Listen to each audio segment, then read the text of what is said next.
Selamat siang, Pak. Mungkin langsung saya serahkan ke Bapak sebagai moderator. Terima kasih Ibu. Oke. Selamat siang semuanya. Selamat siang teman-teman yang sudah bergabung di acara yang sangat menarik ini. Hari ini, sore ini kita masuk pada sesi acara keempat, di mana kita akan punya 3 orang tamu. Yang pertama adalah Pak Fitra. Pak Fitra, selamat siang. Ada Pak Fitra? Ya, selamat siang Pak Arya. Pak Fitra. Ya, Assalamualaikum warahmatullahi wabarakatuh. Waalaikumsalam warahmatullahi wabarakatuh. Pak. Ada Pak Bambang Hariwibisono. Pak Bambang. Selamat siang Pak Arya. Selamat siang Pak Bambang. Dan terakhir pembicara kita adalah Pak Hari Utoro Derajat. Selamat siang Pak Hari. Halo, selamat siang. Selamat siang. Apa kabar Pak Hari? Alhamdulillah. Baik. Oke, sebelum kita bicara tentang topik hari ini, izinkan saya sedikit memperkenalkan para pembicara. Mohon waktu sebentar, 1 menit sedikit ya.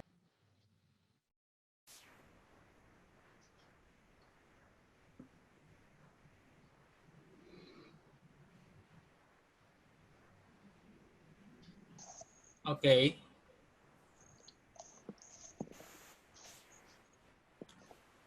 Pak Arya nampaknya suaranya menghilang. Kita coba sekali lagi ya, Pak Arya. Mic-nya Pak Arya, mohon maaf, bisa dinyalakan. Nah. Sudah. Terima kasih. Yang pertama, saya ingin memperkenalkan Pak Fitra. Pak Fitra lahir di Sumatera Barat. Beliau seorang arkeolog dari UI. Hari ini beliau menjabat sebagai Direktur Perlindungan Kebudayaan, Perlindungan Kebudayaan di Dirjen Kebudayaan dan pernah juga menjabat sebagai Kepala Balai Pelestarian di Cagar Budaya. Kemudian saya perkenalkan juga Profesor Bambang Hariwibisono, orang Jogja. Beliau adalah seorang profesor di Perencanaan Wilayah dan Kota di Departemen Teknik Arsitektur Universitas Gadjah Mada. Beliau mendapatkan gelar doktornya di Melbourne dan mendapatkan 2 gelar master di Wisconsin, USA. Pengalaman yang menarik dari beliau adalah beliau pernah menjabat sebagai atase kebudayaan di Den Haag dan kemudian juga pernah menjadi duta besar Deputi Perwakilan RI di UNESCO di Paris. Hari ini beliau menjadi Kepala Pusat Studi Perencanaan Pembangunan Regional di Universitas Gadjah Mada. Tamu saya yang ketiga, Pak Hari Utoro Derajat. Beliau adalah mantan Dirjen Sejarah Purbakala. Hari ini beliau menjadi staf ahli di Kementerian Kebudayaan dan Pariwisata dan juga menjadi Ketua Tim Percepatan Pengembangan Kebudayaan Berkelanjutan untuk kawasan Borobudur. Oke. Karena obrolan kita hari ini bicara soal pelestarian, saya ingin sebetulnya memulai dengan Pak Hari. Karena dulu Pak Hari lah yang bertanggung jawab ikut membidani undang-undang kita, Undang-Undang Cagar Budaya 2010, nomor 11 tahun 2010. Pak Hari mungkin bisa sedikit menceritakan tentang apa saja yang sudah kita miliki di Indonesia ini, peraturan, perundang-undangan, yang berhubungan dengan pelestarian, yang berhubungan dengan pelestarian pusaka atau berhubungan dengan cagar budaya. Silakan Pak Hari. Baik, terima kasih. Mudah-mudahan bisa didengar dengan baik ya. Selamat siang untuk semua. Jadi tema hari ini kita bicara tentang share heritage begitu. Nah tentu kita kalau berbicara tentang pelestarian, maka pelestarian masa lalu itu adalah untuk kepentingan masa depan juga. Jadi roh suatu heritage itu adalah semangat kita bersama untuk melakukan pelestarian. Nah, kita melihat bahwa perkembangan saya dari arkeologi, maka mengawali aturan-aturan. Maka sebelum jauh sekali, jadi yang dipandang dari pelestarian itu pada awalnya adalah artefak. Atau masih memandang bahwa material culture itu menjadi satu penting. Jadi kita sudah memiliki aturan itu sebetulnya sejak dari Monumenten Ordonansi 1931. Gitu. Nah, Monumenten Ordonansi ini masih berbicara tentang bagaimana Belanda pada saat itu, yaitu merekonstruksi. Yang direkonstruksi apa? Tentu rekonstruksi dari diawali dengan pencatatan-pencatatan. Oleh karena itu ada catatan-catatan Belanda yang menjadi penting pada saat itu. Jadi tekanan pada saat itu adalah langkah bagaimana perkembangan-perkembangan yaitu terkait dengan penemuan-penemuan situs dan dicatat di dalam arkeologi. Nah, di saat itu juga ada satu yang disebut dengan antiquity. Jadi orang mengambil barang-barang kemudian dikumpulkan dan kemudian menjadi museum. Jadi yang sulit dilestarikan di tempat, maka barang-barang yang movable bergerak itu diangkat masuk sebagai museum. Jadi orientasi pada awalnya masih pada orientasi artefak, bangunan, fisik, benda. Nah, kemudian kita masuk pada langkah berikutnya, yaitu setelah masa kemerdekaan. Jadi cagar budaya yang ada, misalnya saya ambil kota Semarang. Kota Semarang itu benteng juga sudah dihancurkan pada saat dulu perkembangan kota karena Danders membuat jalan. Jadi sisa-sisa yang ada di kota lama Semarang, itu benteng sekarang ada, tapi tersisa di bawah tanah. Jadi perkembangan kota, perkembangan satu heritage, itu terkait sekali dengan perkembangan-perkembangan zaman. Kalau kita bicara pada masa lalu.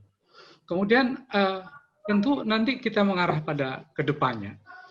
Jadi undang-undang kemudian direvisi. Kita punya undang-undang benda cagar budaya yang nomor 5 tahun 1992. Tapi direvisi kembali, kemudian menjadi undang-undang bendanya hilang, menjadi undang-undang benda cagar budaya. Kemudian paradigmanya juga berubah. Jadi paradigma yang dilihat bukan hanya benda, tapi ada prinsip bahwa pelestarian itu berisi pada 3 prinsip hal, yaitu pertama perlindungan, kedua pengembangan, yang ketiga adalah pemanfaatan. Tentu cagar budaya dipugar, dilestarikan, itu menjadi penting. Jadi yang tadinya merekonstruksi atau mencatat peninggalan-peninggalan, kemudian semakin berkembang, semakin berkembang. Nah, paradigmanya adalah bukan pemerintah pusat lagi, tapi juga ada pemerintah daerah, juga ada peran dari masyarakat. Tentu ada pelibatan-pelibatan ini yang menjadi penting untuk dilakukan bersama. Jadi ada satu ketika, ada kegiatan yaitu di pemerintahan, yaitu booming. Booming di mana candi-candi dipugar, Borobudur, Prambanan, gitu. Nah, kemudian berangkat juga bahwa selain ada pemugaran tadi, ada langkah yang lain yaitu memasukkan pada warisan dunia. Nah, ternyata kerjasama atau pelibatan ini semakin luas. Jadi pelibatan bukan hanya dengan pihak komunitas. Mohon maaf, Bunda ngomong kedengaran di sana, Bun. Dengan ASEAN. Aku lagi moderator. Ya, dengan ASEAN. Kemudian dengan langkah-langkah bilateral. Itu yang kita lakukan pada saat itu. Jadi kalau kita lihat perkembangan, maka perkembangan undang-undang juga jelas sekali. Tadi sebelum kita berbicara atau sesi sebelumnya, juga mengkaitkan terhadap aturan-aturan, yaitu aturan undang-undang. Nah, kita juga belajar dari Jepang, dari aturan-aturan negara lain di UNESCO. Jadi, undang-undang yang tadinya benda cagar budaya, maka juga menyangkut situs, juga menyangkut kawasan. Kemudian perkembangan permasalahannya, yang tadinya itu peninggalan-peninggalan masa lalu, yang adanya di pedesaan, rural area, tapi berkembang juga ke bangunan-bangunan di tengah kota. Nah, kalau peninggalan di di rural area, ini mudah. Pada saat yang lama itu daerah bisa diganti rugi lahannya. Kemudian dimiliki oleh negara, dikuasai negara, kemudian dilestarikan lingkungannya. Tapi di tempat-tempat lain tentu setiap situs itu punya permasalahan yang spesifik. Jadi saya ambil contoh misalnya situs yang masuk World Heritage, yaitu di Sangiran. Sangiran ini meliputi hampir 64 km persegi, yang terdiri dari 2 kabupaten, kemudian begitu luasnya. Dan satu kabupaten ingin ikut melestarikan, satu kabupaten yang lain ingin membuat tempat sampah atau ingin mengembangkan sebagai daerah yang pengembangan untuk industri. Jadi persoalan-persoalan terjadi di sana, termasuk Dieng. Dieng juga ada satu persoalan-persoalan yang terjadi di sana. Bagaimana Wonosobo dan Banjarnegara misalnya. Jadi persoalan-persoalan semakin luas. Oleh karena itu di dalam undang-undang yang baru, itu peran dari pemerintah daerah menjadi utama di sana. Jadi ada misalnya saya ambil contoh, Prambanan sendiri yang masuk warisan dunia, itu pintu masuknya adalah masuk Jawa Tengah, tapi candinya masuk Jogja. Oleh karena itu perlu peranan pusat yang mengambil di sana. Dan permasalahan-permasalahan cagar budaya, tadi saya kira banyak sekali permasalahan. Nah, untuk keterlibatan pihak masyarakat, ini menjadi sangat penting.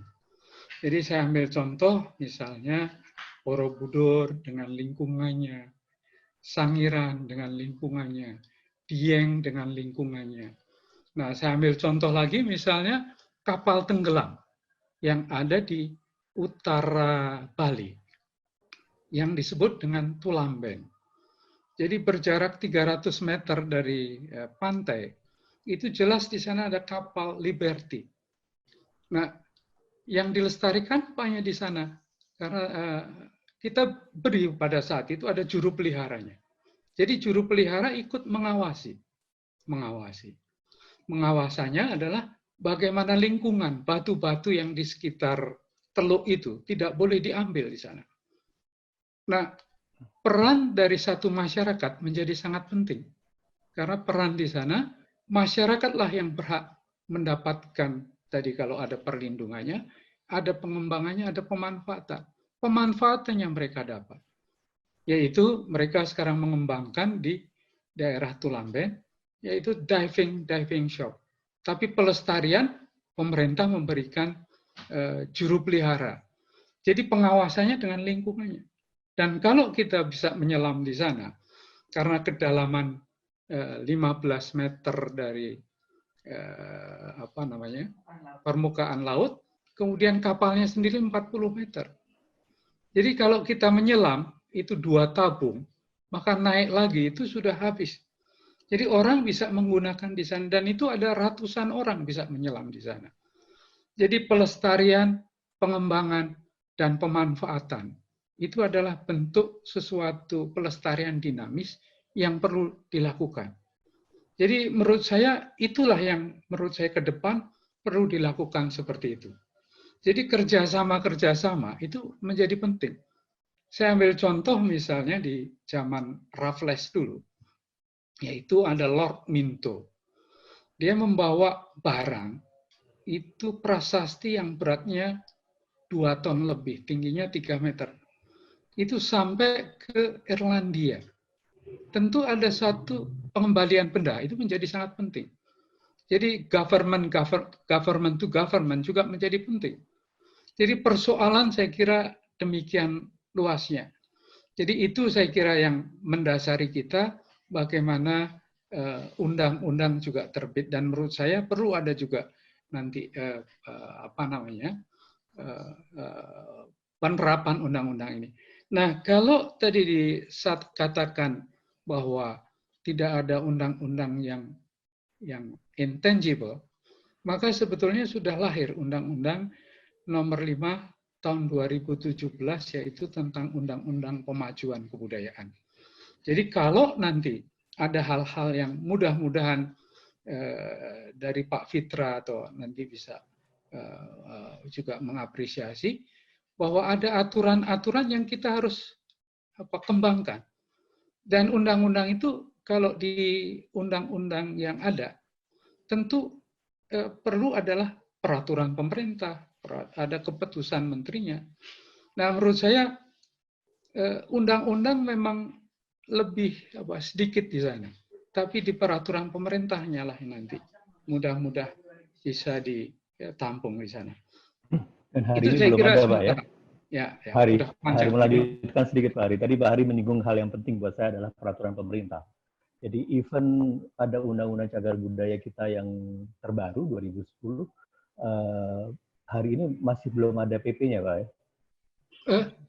Ya tentu harapan kami PP ini bisa terbit. Dan pada saat 2010 kami masih bergabung di sana, itu perintah dari Undang-Undang Cagar Budaya, itu 2 tahun setelah diterbitkan undang-undang, itu sudah Undang-Undang nomor 10 ya, nomor 11 2010.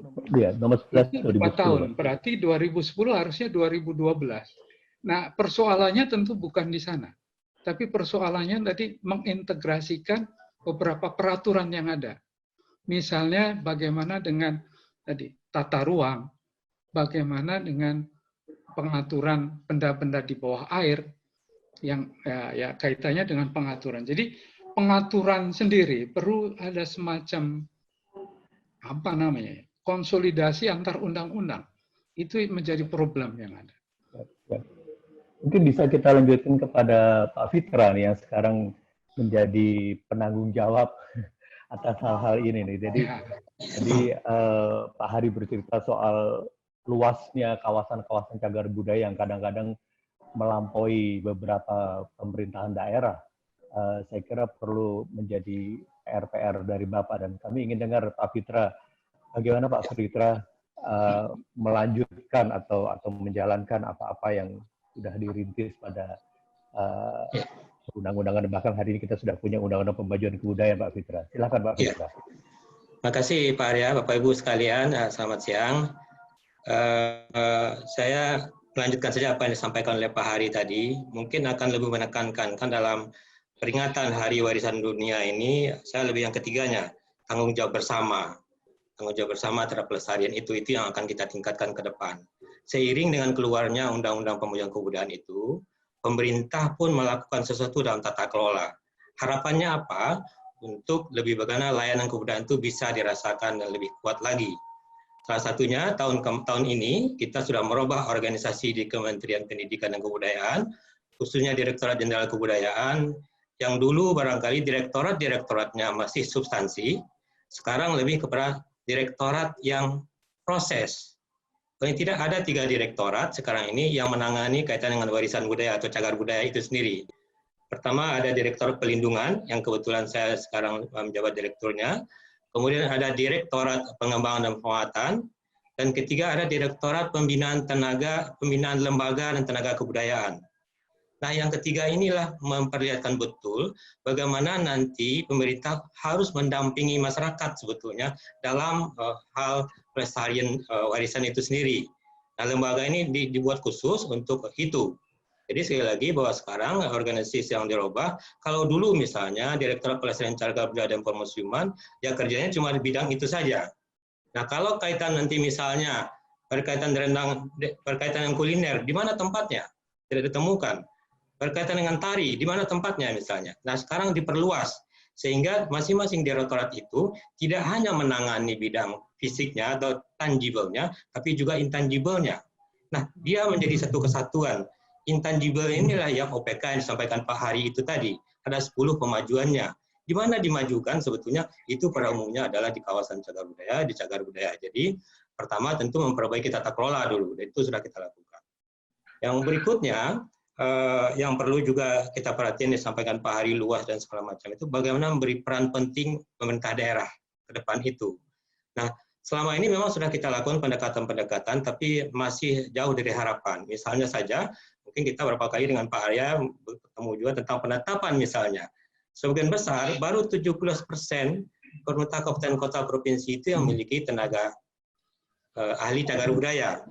Nah, padahal yang pertama harus dilakukan dalam pelindungan adalah penetapan itu.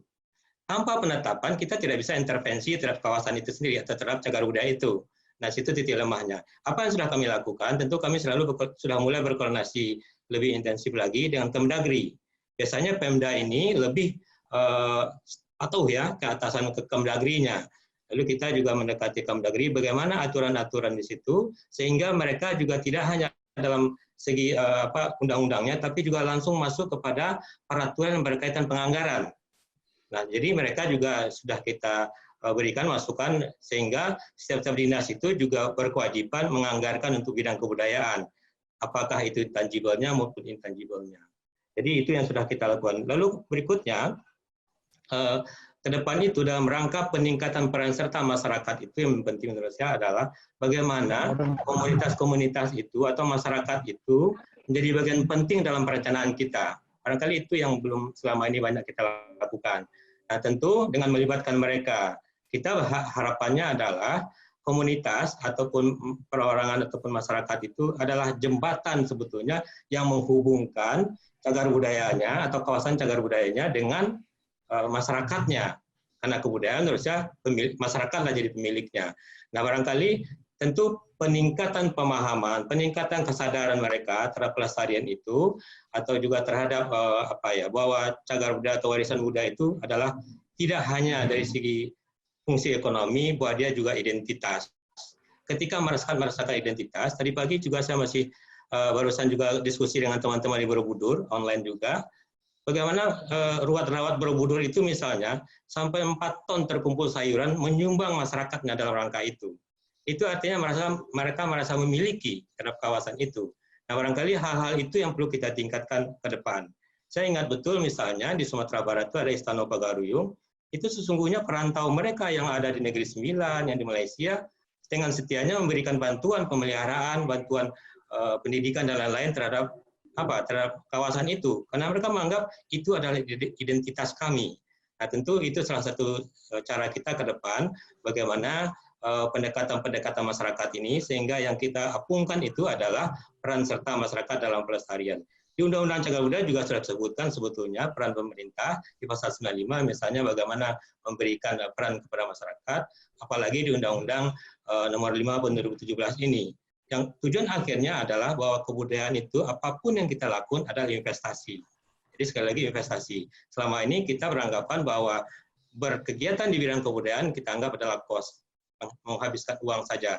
Sekarang dibalik dia ada investasi, sehingga yang diharapkan adalah pemajuan itu lebih kepada menguatkan ketahanan budaya kita dan memberikan peran budaya itu di dunia internasional, jadi dalam diplomasi. Apa yang kita lakukan terakhir, dalam rangka pendampingan itu tentu kita membuka fasilitasi untuk masyarakat. Bahkan di Undang-Undang nomor 5 itu ada dana perwalian, tentu sudah keluar, mungkin tahun depan bisa kita pergunakan, masyarakat komunitas budaya bisa menggunakan itu, tentu dengan melakukan kurasi. Nah, untuk tahun ini pun kita masih ada beberapa anggaran berkaitan dengan bantuan pendamping kepada masyarakat, misalnya fasilitasi komunitas budaya dan fasilitasi untuk interaksi budaya, misalnya interaksi budaya dalam rangka diplomasi ke luar negeri kita bantu. Jadi sekali lagi, tentu peran penting pemerintah pusat, pemerintah daerah itu sangat kita utamakan. Bahwa ke depan itu sebetulnya yang dilakukan pemerintah pusat adalah cagar budaya atau kawasan cagar budaya yang sifatnya nasional.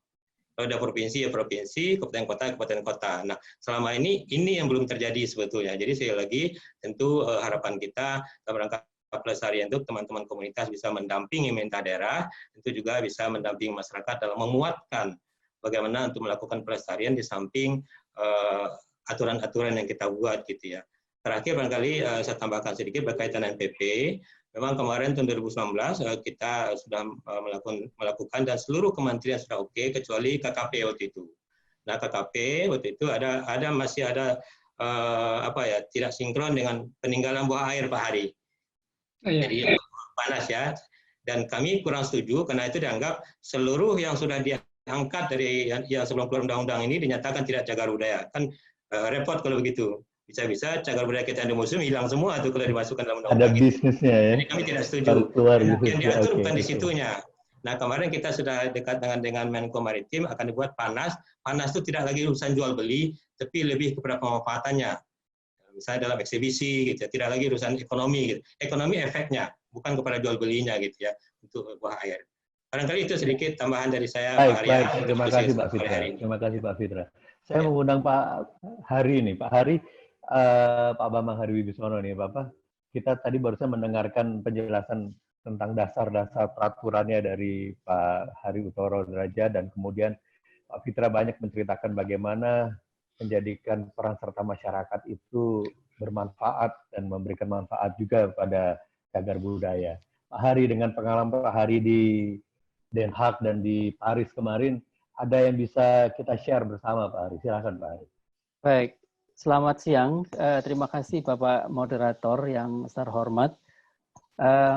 Menarik sekali tadi bahwa kita tidak pernah meragukan sebetulnya dari sisi aspek legal kita itu sebetulnya sudah sejak lama kepedulian kita terhadap pusaka atau heritage ini dalam berbagai bentuknya itu sudah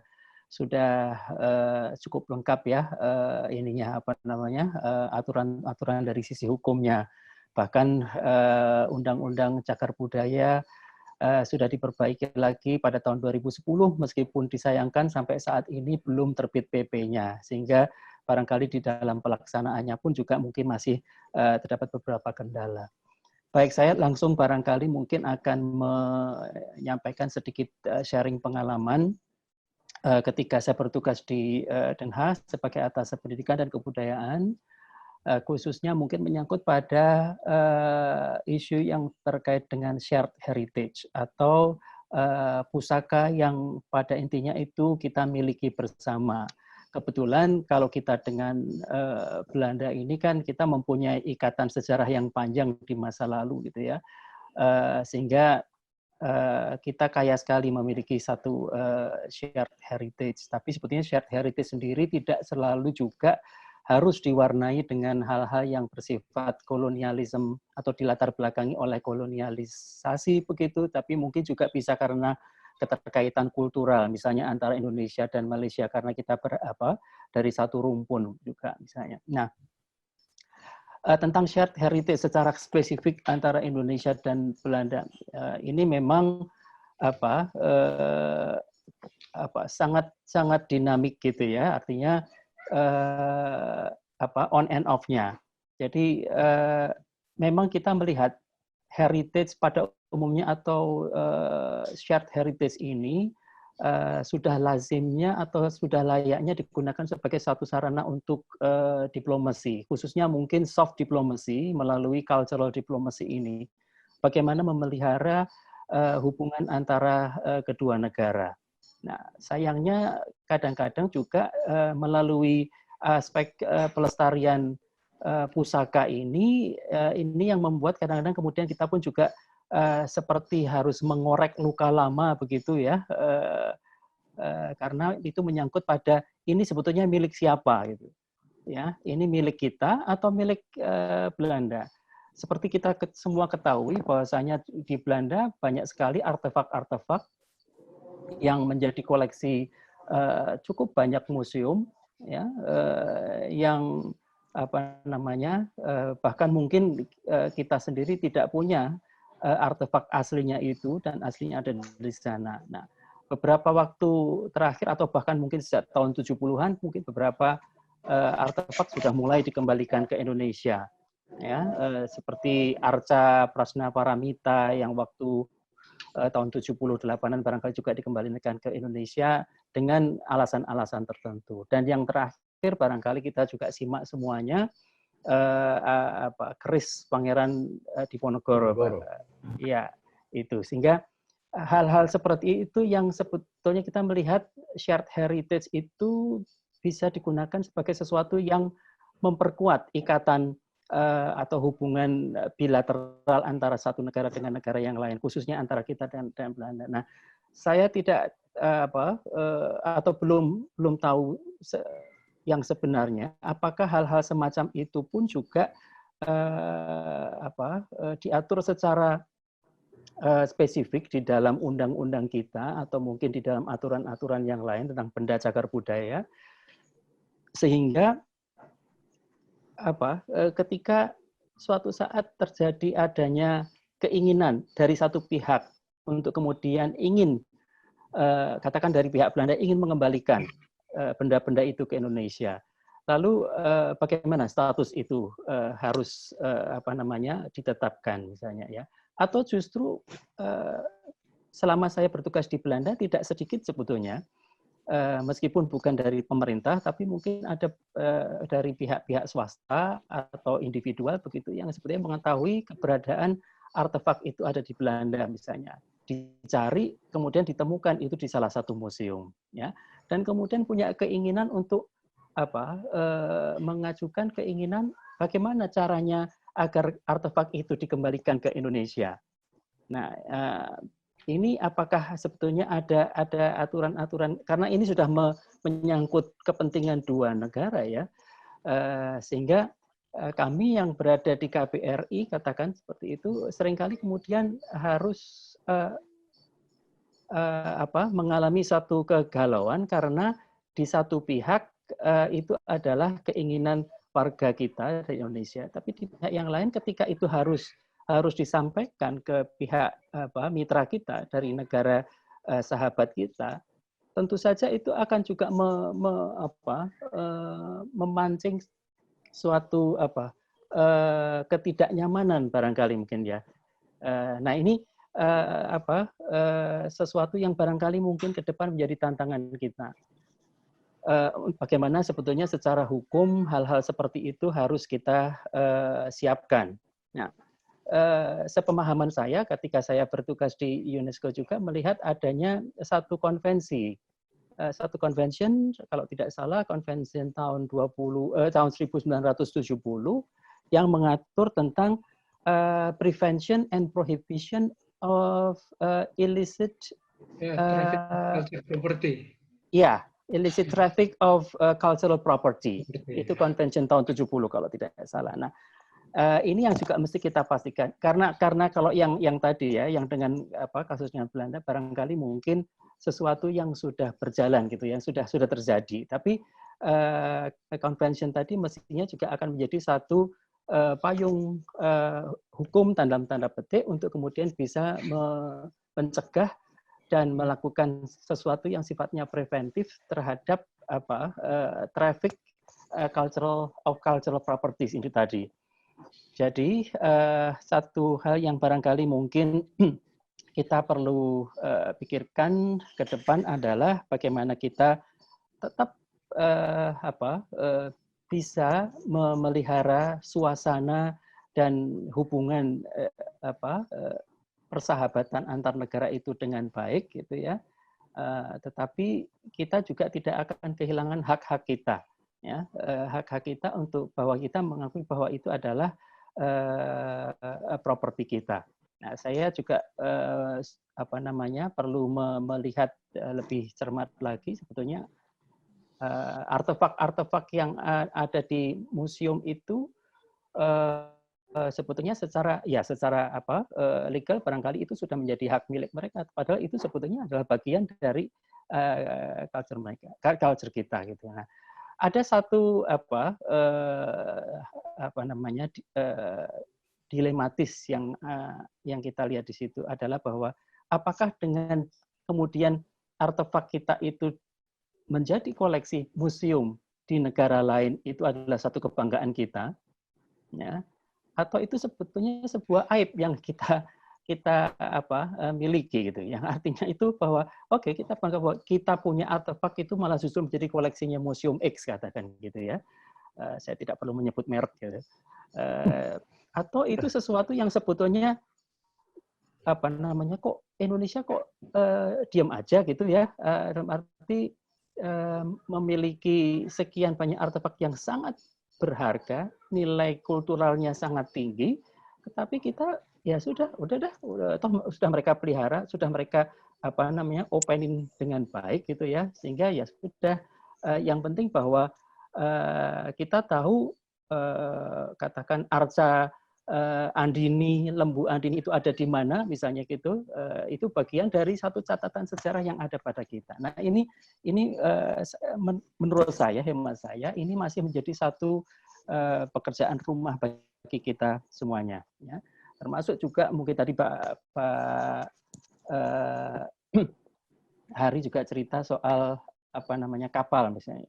Ya, ketika saya juga masih bertugas di Den Haag, tiba-tiba Belanda juga mengklaim bahwa ada kapal Belanda yang tenggelam di Laut Jawa, dan ketika diinvestigasi itu tinggal puing-puing yang berserakan saja. Gitu. Ya. Kemudian mengklaim bahwa mereka punya artefak yang ada di situ. Nah, ini kan sebetulnya mirip dengan kita punya artefak tapi ada di sana, hanya barangkali mungkin cara transportingnya aja yang berbeda gitu. Mereka juga punya artefak di tempat kita gitu, di wilayah perairan kita.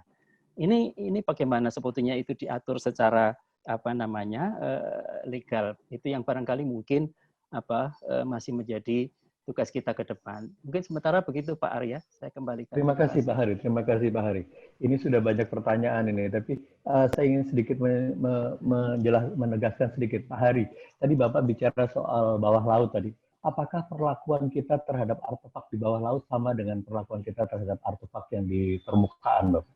Jadi artinya artefak itu dipertahankan in situ, tidak boleh diangkat ke atas gitu. Jadi begini, kita mungkin bicara lebih luas lagi, yaitu dari pertanyaan dari Pak Bambang Hari, yaitu terkait bagaimana dengan konvensi-konvensi. Jadi UNESCO punya konvensi tentang underwater Protection of Underwater Cultural Heritage. Itu tahun 2001.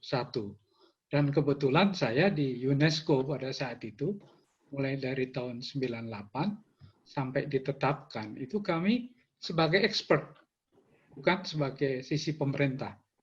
Kemudian begitu sampai sisi pemerintah, tentu ini yang harus dikaji di sisi pemerintah. Nah, kita belum meratifikasi itu. Isi inti dari culture property yang tadi, protection of underwater archaeology tadi, kita nanti kalau meratifikasi, berarti membuat aturan undang-undang. Nah, di dalam peraturan undang-undang cagar budaya, itu sudah ada salah satu tercantum di sana. Tapi tercantum pokoknya saja. Dan itu bisa diatur nanti lebih jelas di dalam peraturan pemerintah. Nah, di sana ada KKP yang belum ada kesepakatan. Tapi intinya pertanyaan Pak Arya Abdieta tadi, kalau kita lestarikan, itu kan juga ada yang bisa in situ, ada yang tidak bisa in situ. Saya ambil contoh misalnya kapal tenggelam di perairan. Memang dia kena jalur, ya perlu diangkat. Dan itu perlu dimasukkan di museum. Jadi ada yang harus in situ, ada yang tidak in situ. Kemudian yang laut yang demikian luas, itu sulit gitu untuk pelestariannya. Nah, saya ambil contoh kalau di Bali yang tadi Tulamben, aturannya pemerintah membuat, tapi lebih penting lagi dari masyarakat. Masyarakat Bali itu punya aturan yang namanya awik-awik. Awik-awik adalah aturan yang dibangun oleh komunitas. Jadi dari sisi sampai pemanfaatannya gitu. Jadi menurut saya ada yang harus ditangani oleh pemerintah dalam tanda petik tadi. Karena sementara ini ada kapal-kapal tenggelam yang itu juga habis kalau tidak ditangani karena tidak ada juru peliharanya. Makanya KKP dari kelautan itu punya peran juga. Dia dianggap sebagai sumber daya budaya, mungkin ke sana. Nah, yang terkait, boleh yang lain tadi, yang terkait sementara, silakan. Ya, silakan dilanjutkan Pak Hari. Jadi gini, tentang aturan-aturan yaitu tentang illicit traffic of culture property, sebetulnya kita sudah juga bekerja sama. Jadi yang namanya melibatkan berbagai pihak, itu tentu bisa negara luar, bisa tadi pengembalian. Nah, illicit traffic, ini kita perlu kerjasama. Dan ada satu organisasi yang namanya ICOM, International Commission on Museum Commission. Jadi ada komisi museum. Jadi kita sudah sepakat bersama. Jadi kalau ada misalnya dulu tahun 98, itu kondisi semua turun, itu banyak barang-barang kita yang keluar waktu itu. Jadi kalau barang keluar, itu tahu ini barang dari Indonesia. Museum atau orang di luar negeri itu akan menanyakan, ini barang dari mana? Jadi saya sebagai arkeolog atau teman-teman yang lain, itu juga sebagai penyidik, juga sebagai Interpol. Jadi ngejar-ngejar maling kerjanya. Jadi itu sampai saya ke New York misalnya. Saya di New York ngambil tengkorak kepala. Bagaimana tengkorak kepala itu sampai di New York tahun 99. Jadi kondisi ekonomi, kondisi yang terpuruk sesuatu, nah mudah-mudahan sekarang tidak. Tapi kondisi saat itu terjadi, termasuk sampai ke Rotterdam. Pada saat-saat itu, ada barang-barang arca yang sampai ke sana. Atau ada, saya tidak sebut, rumah misalnya. Rumah adat, atap, dan di sana. Dan itu tadi, akhirnya kita mau kembalikan. Tapi di daerah nggak mau terima. Dan juga saya ambil contoh misalnya di Inggris. Itu ada yang tadi saya sebut sebagai prasasti Lord. Kita kerjasama dengan pihak waktu itu YKHD. Atau sekarang Arsari, Yayasan Arsari. Karena hubungan pemerintah dengan pemerintah itu tadi bisa menimbulkan aib. Oleh karena itu kami bekerja sama dengan institusi yang istinya bukan government to government, tapi people to people. Jadi ini lebih efektif daripada tadi kalau memalukan, membuat aib. Maka cara-cara strategi seperti itu yang menurut saya penting. Dan saya kira Yayasan Arsari ini bisa berperan penting untuk hal-hal semacam ini juga. Itu saja tambahan saya. Terus ada mungkin yang terlupa dari pertanyaannya. Silakan. Saya kira deh. Mungkin saya akan melanjutkan karena ini sudah banyak pertanyaan masuk ini Bapak. Jadi mungkin kita coba membaca 1-2 pertanyaan dulu Bapak. Nanti bisa kita diskusikan lebih lanjut. Ini rupanya ada pengalaman dari Pak Hari ini. Pak Hari punya pengalaman, waduh, saya diingatkan waktunya Bapak. Kita tinggal punya waktu 15 menit. Tapi oke, kita coba. Pak Hari ini menanyakan tentang batasan penetapan delineasi. Jadi rupanya Pak Hari ini punya pengalaman bahwa penetapan delineasi itu selalu membuat masalah di lapangan. Apakah ada regulasi terkait dengan hal ini? Mungkin Pak Hari bisa menjawab pertanyaan pertama ini, Pak Hari. Saya, Pak Hari. baik. Ya, silakan Pak Hari. Pak Hari Utoro ya, Pak Hari Utoro. Ini ada 2 Hari. Yang satu saya panggil Pak Bambang saja. Ya, Pak, boleh. Pak Hari mungkin lebih baik. Dalam delineasi. Ya, biar nggak bingung, Pak. Biar nggak bingung, monggo Pak Hari. Jadi di dalam Undang-Undang Cagar Budaya itu jelas di sana. Jadi delineasi itu ada batasan dengan zonasi. Tentu ada zon 1, zon 2, zon 3. Kalau Borobudur, zon 1-nya adalah zon 1 lingkungan yang ada, yang kita kelola oleh Cagar Budaya. Zon 2 yang ada tamannya, zon 3 adalah masyarakat. Nah, oleh karena itu perlu ada semacam integrasi sebetulnya. Jadi perlu sistem pengelolaan, tata pengelolaan. Dan di dalam undang-undang yang baru ini, mudah-mudahan nanti di PP-nya juga termuat, bagaimana aturan tadi itu sudah menyangkut ke semuanya, mengintegrasikan semua. Gitu. Jadi menurut saya zonasi jelas. Memang agak spesifik di dalam zonasi yang ada di berbagai daerah. Saya ambil contoh misalnya zonasi yang di Sangiran. Jadi Sangiran ini hampir luasnya berapa ya? 64 km. Nah, di dalam undang-undang yang baru itu bahwa akan ada penetapan baru. Nah, oleh karena itu penetapan semakin luas karena temuan semakin luas. Begitu juga di Muara Jambi. Bisa dibayangkan 3.000 hektar. 3.000 hektar luas sekali. Jadi di sana ada yang namanya hutan, ada. Nah, kalau di Sangiran ini ada masyarakat di tengahnya. Tentu tidak bisa kita pergikan atau bagaimana. Tapi perlu ditata pengelolaannya di sana. Dan untuk zonasi 1 itu kalau lingkaran, itu zonasi 1 malah di lingkaran di sini. Tengahnya zona pemanfaatan, di pinggirnya zona pengembangan. Zona penyangga dulu, baru pengembangannya di luar lagi. Jadi karena apa? Karena sebarannya seperti ini temuan-temuan yang ada. Oleh karena itu bagian tengah adalah bagian untuk pemanfaatan. Ada museum, ada. Jadi deliniasi jelas diatur di dalam Undang-Undang Cagar Budaya. Menurut saya, nah nanti mungkin di PP-nya saja yang saya kira. Siap. Terima kasih. Mungkin Pak, mudah-mudahan masalahnya. Oh, silakan. Saya tambahkan sedikit ya. Deliniasi itu adalah dalam rangka kita melindungi. Seberapa luas kita mau melindungi. Tentu keterlibatan beberapa ahli gitu ya. Nah, biasanya muncul masalah ketika ada konflik kepentingan gitu ya. Saya ada minta memperkecil, ada ya mengurangi apa karena ada sesuatu. Tentu kembali kepada kesadaran kita untuk dalam rangka melindungi itu. Di deliniasi itu sebetulnya bukan untuk menyulitkan, tapi dalam rangka pelindungan dari cagar budaya itu sendiri gitu ya.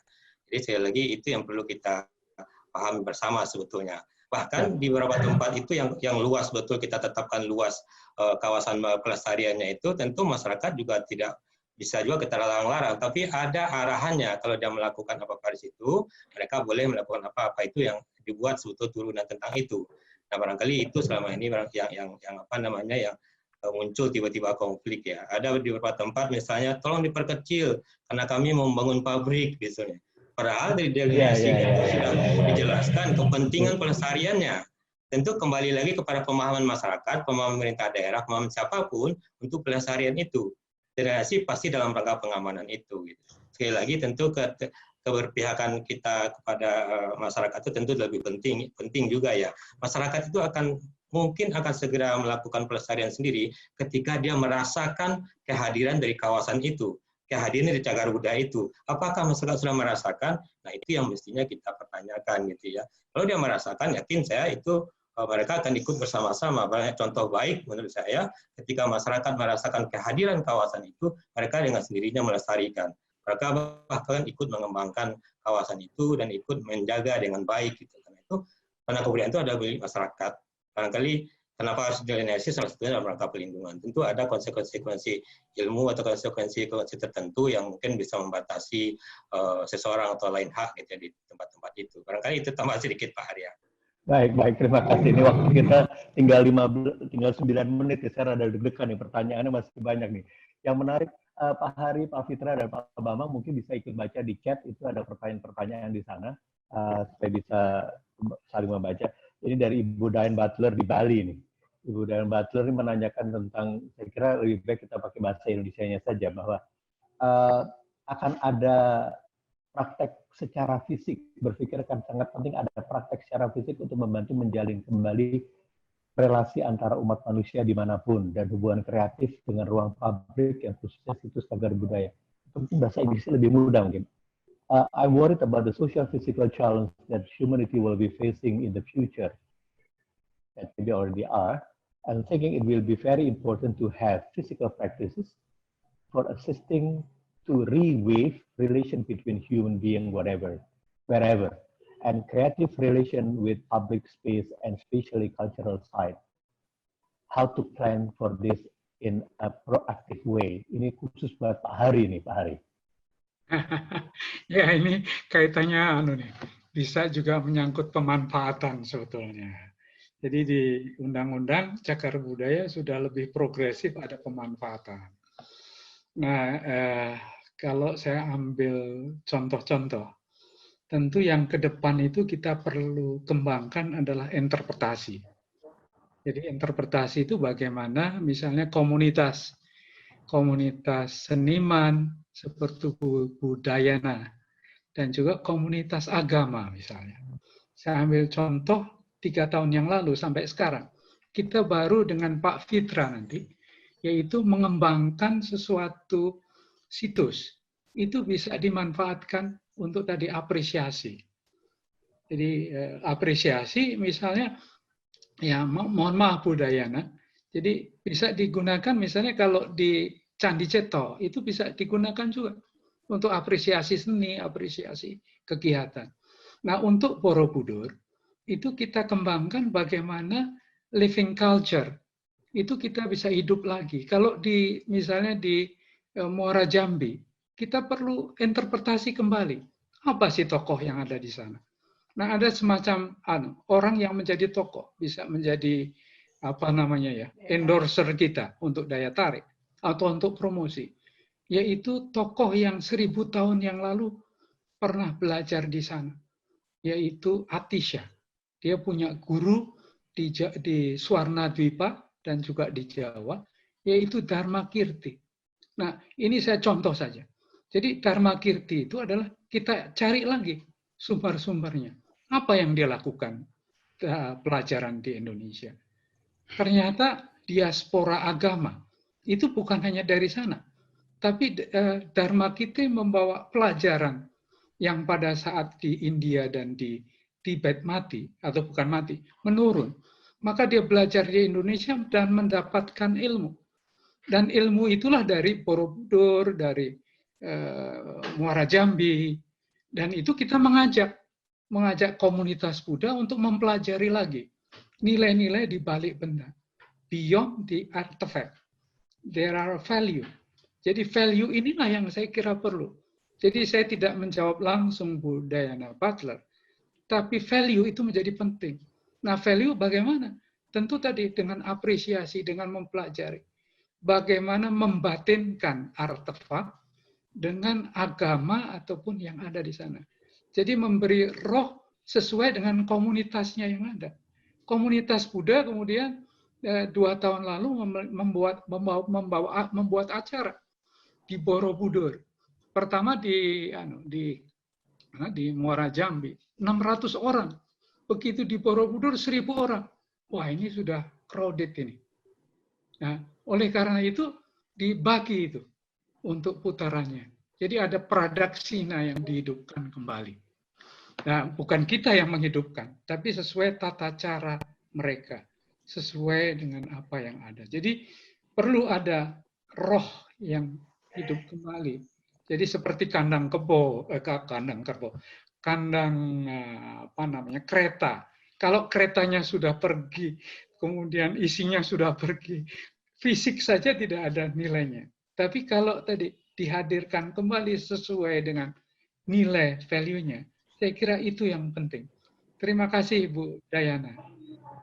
Terima kasih Pak Hari, Pak.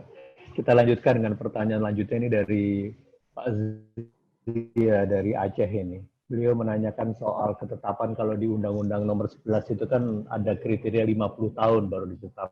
Nah, beliau menanyakan bagaimana dengan hal-hal yang belum berusia 50 tahun tapi memiliki sebuah nilai-nilai untuk dapat ditetapkan. Terus yang kedua, dia juga menanyakan soal kalau mau jadi pusaka dunia itu harus punya universal outstanding value.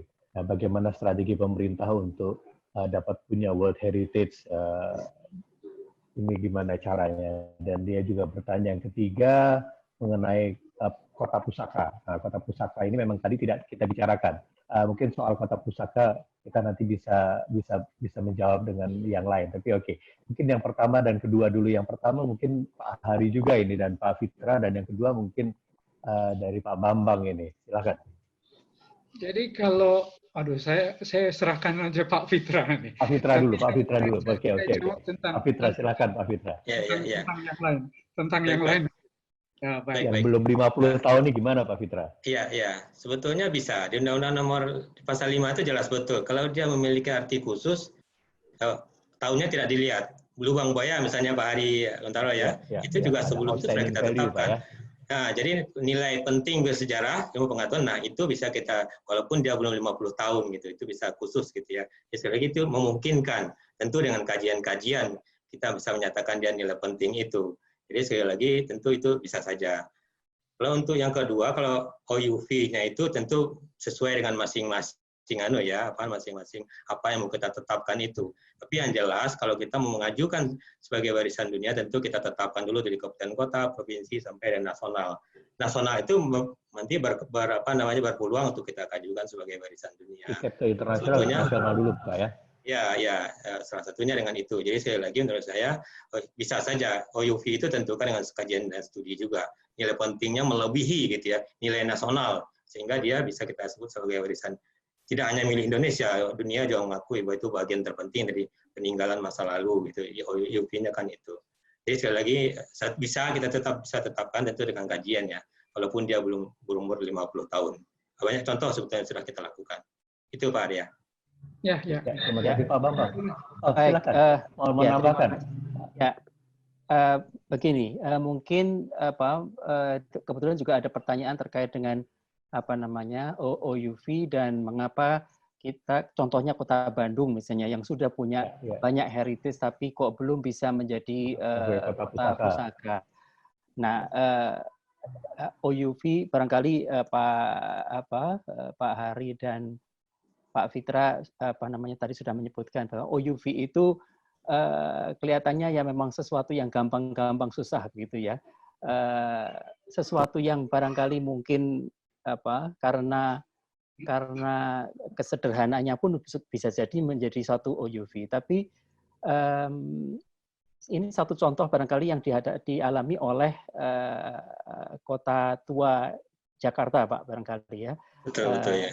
Kebetulan pada saat itu proses ketika kemudian kita harus withdraw dari pengajuan itu, ketika itu juga saya pas lagi ada di sana di Paris, itu karena mungkin masalah OUV ini yang ternyata juga belum disepakati begitu. Betul ya. Ini yang mungkin apakah istilah yang menggambarkan ini adalah satu golden period of trade itu yang mungkin satu kemasan yang belum tepat barangkali gitu ya. Kemasan penting Pak, kemasan. Iya. Jadi bukan hanya masalah, kan item-itemnya, aset-aset heritage-nya sudah banyak gitu. Tapi tidak hanya semata-mata, tidak hanya banyaknya aset heritage itu saja. Mengemasnya juga penting Pak ya. Ya, bagaimana itu dikemas ya. Saya juga tidak tahu waktu itu kenapa harus digabung dengan ada pulau-pulau kecil, ada pulau Onrus dan sebagainya itu, sehingga kemudian memang itu ada kaitan sejarahnya barangkali mungkin ya. Tapi bisa jadi justru itu yang akan memperlemah OUV dari Kota Tua tadi. Jadi saya kira memang di dalam merumuskan atau menemukan dan kemudian mengajukan satu kota pusaka dengan satu OUV ini yang memang harus dieksplor habis-habisan, Pak, sehingga kemudian strateginya Pak ya, ada strategi sendiri untuk itu gitu ya. Sehingga bisa benar-benar menemukan sesuatu yang ya namanya saja juga universal values gitu ya, yang mungkin bisa diakui bahwa adanya keunikan, adanya sesuatu yang sangat spesifik, sehingga saya tidak tahu juga prosesnya apakah Kota Bandung ini juga sudah pernah diajukan misalnya pada tingkat nasional sebagai kota pusaka di Indonesia misalnya. Lalu kalaupun belum ini apa yang mungkin masih menjadi kelemahan-kelemahan yang masih harus dilengkapi oleh Kota Bandung gitu mungkin. Terima kasih. Pak Hari mau menambahkan, Pak Hari? Oh, boleh. Jadi saya silakan, penasaran ya. Kita dapat tambahan waktu, Pak. Kita dapat baik. Jadi tambahan waktu 10 menit nih, alhamdulillah. Persamaan persoalannya bukan di OUV, tapi lebih pada manajemen plan di sana. Kemudian usulan kita itu banyak sekali. Jadi padahal 1 tahun itu UNESCO hanya terima 1. Satu dari kita mengusulkan 23. Kemudian dari Nature itu juga mengajukan. Tapi yang disepakati hanya 1. Jadi menurut saya selain OUV tadi, sebetulnya yang lebih penting kesiapan kita tentang bagaimana menghadapi ancaman-ancaman ke depan. Kalau penilaian dari rekan misalnya dari pihak luar yang melihat kemudian masih belum ada siap. Saya ambil contoh misalnya di Tanah Toraja. Tanah Toraja itu jauh sekali, Pak. 2001 sudah ditetapkan dengan nomor 1032. Tapi kemudian, itu kalah dengan misalnya dengan Jatiluwe.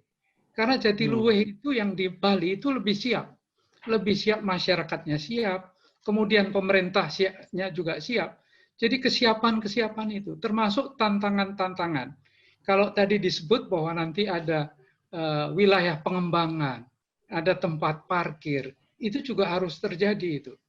Kita tahu bahwa di Undang-Undang Pemajuan Kebudayaan itu juga melihat di sana bahwa cagar budaya atau budaya itu bukan komoditi, tapi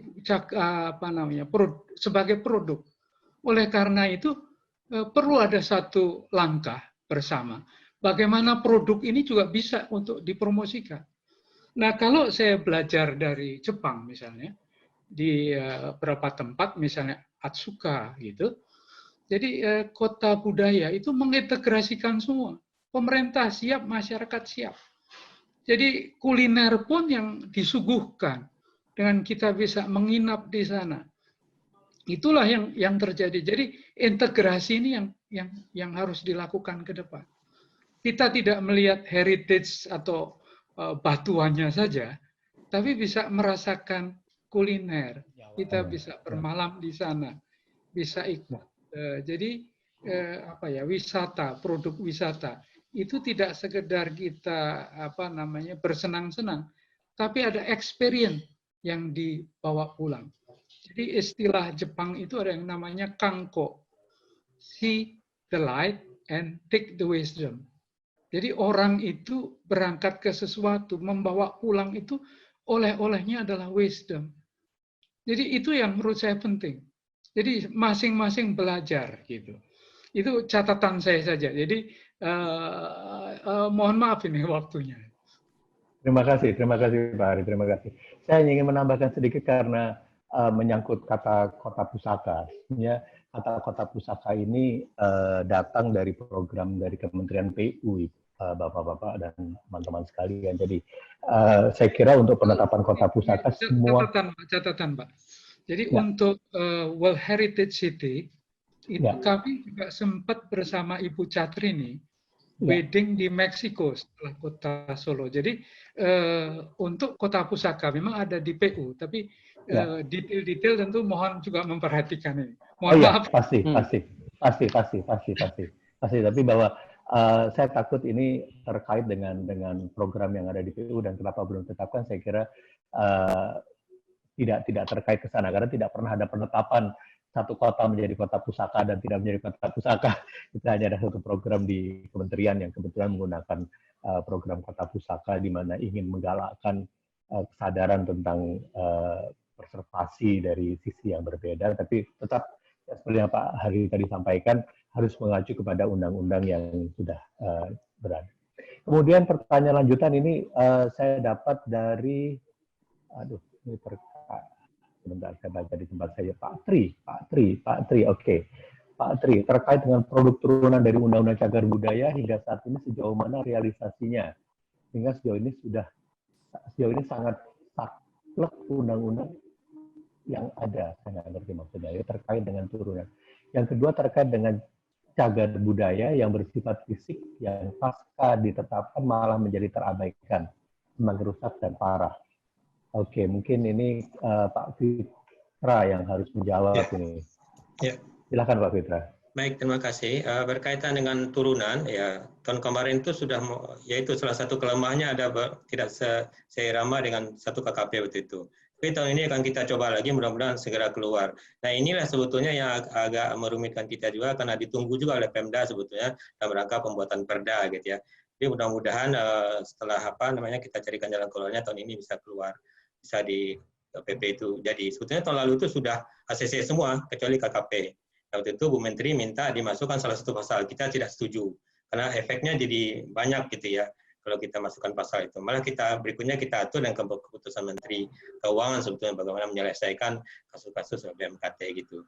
Terus mengenai yang kedua, banyak yang sudah ditetapkan tapi nggak terpelihara, itu kembali lagi ya setelah ditetapkan ya bahwa pelestarian itu tidak hanya tanggung jawab pemerintah pusat gitu. Selama ini kan apa-apa selalu di pusat, padahal kan sudah ada kewenangan kita masing-masing.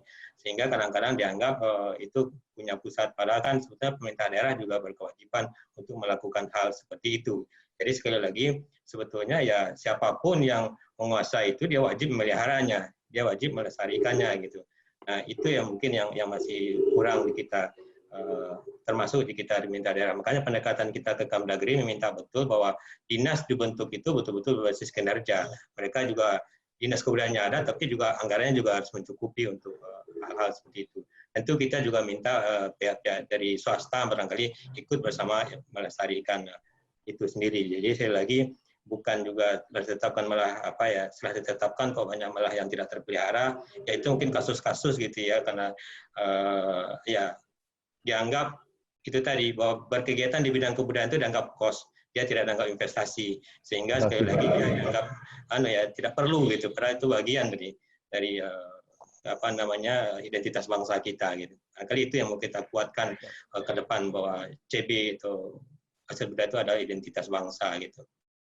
Itu, Pak. Ini waktu kita Arya, sudah tinggal 1 menit. Boleh menambahkan sedikit saja barangkali mungkin ya.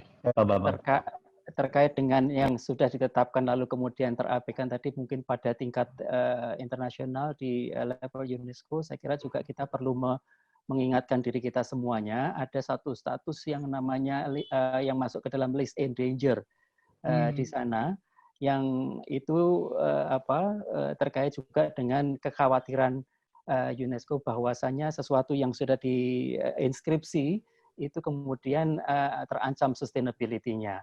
Satu contoh yang heritage kita, natural memang, natural heritage kita yang sedang berada dalam list endanger itu adalah Sumatera tropical rainforest di Sumatera, rainforest di Sumatera. Dan ternyata proses untuk kemudian mencoba untuk bisa mengeluarkan dari list endanger itu juga tidak mudah yang dibayangkan, dalam arti mungkin bisa jadi akan lebih sulit daripada ketika sedang mengusulkan baru begitu. Jadi ini saya kira perlu menjadi catatan kita semuanya bahwasanya once satu heritage itu sudah diinskripsi, bukan berarti itu lalu selama-lamanya, karena kemudian kita sendiri yang mempunyai tanggung jawab untuk kemudian bisa menjamin keberlanjutannya. Terima kasih, Pak. Terima kasih Pak Bambang, waktu kita pas banget, 4:10 habis. Saya sampaikan terima kasih kepada Pak Hari, terima kasih kepada Pak Fitra, terima kasih kepada Pak Bambang, terima kasih semuanya. Saya kira tidak perlu kita buat kesimpulan karena saya akan ngambil menit-menit lagi. Dan pada pertanyaan yang belum terjawab, Pak Fikri, Pak Andi, Mas Tama, dan Pak Erik, saya akan mencoba atau meminta kepada Pak Hari, Pak Utoro, dan Pak Bambang bisa membaca dan memberikan langsung jawabannya di chat, mungkin bisa membantu supaya tidak mengecewakan dan kita bisa ketemu lagi nanti. Terima kasih, saya kembalikan kepada panitia, silakan.